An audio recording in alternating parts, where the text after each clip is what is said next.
I felt like Miles represented a specific group of young black boys growing up in the same situation. So that was important to me. I think it's important to me in through my artistry to tell important stories. So that was a major connection.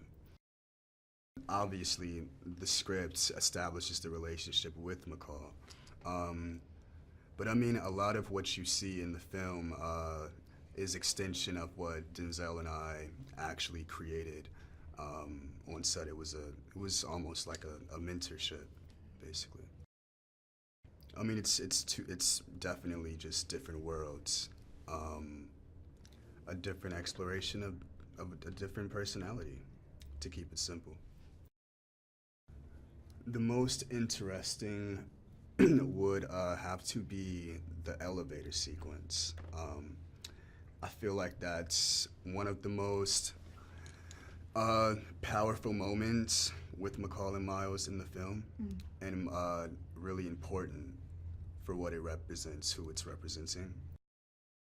It's representing, you know, we need mentors in our communities, you know, and specifically in black communities to, you know, there's Miles is representing the black boy in the suburban hood or in the hood that grew up without a father figure, you know, and usually it goes the same type of way, you know, you fall into drugs, into hanging around the wrong group of people, so on and so forth. And if somebody would have been there to give them that push to do better, to be positive, maybe they would be somewhere different. So it's kind of a story of hope in the hood.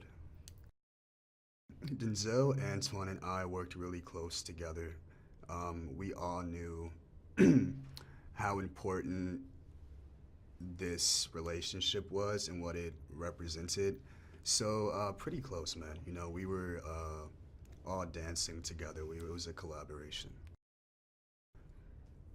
All three of us, where this is a familiar territory and a familiar world that it takes place in terms of the relationship of Miles and McCall. So just, you know, like playing with what I knew, just being natural, being authentic, being as real to the circumstances as possible. You know, he's just a great director. So he was directing me to the best capability. It's cool to see justice be served, man. And McCall is serving justice in the most badass way, and I think that's what gets people excited, because it's a feel-good movie. Yeah, and he still is to this day. But something I was able to take from that experience for sure. It had to have been like our first couple of days of shooting. You know, I'm like a little nervous, and Denzel can peep that from across the room. And he comes up to me, he's like, yo, you have nothing to be worried about, to be nervous about. You're an actor, you got hired for this role, so do what you got hired to do. You know, like stay true to yourself and trust yourself. And that really hit me and stuck with me, even to this day. So that's one gem that he dropped in. Favorite scene would have to be the same as the most difficult scene. Oh. Yeah, that would have to be the elevator sequence. I mean, that was just so much to work with. It was really fun to live in that emotion and in that climax of what that was. It was like a give-take type of thing. It's like energy playing off of each other.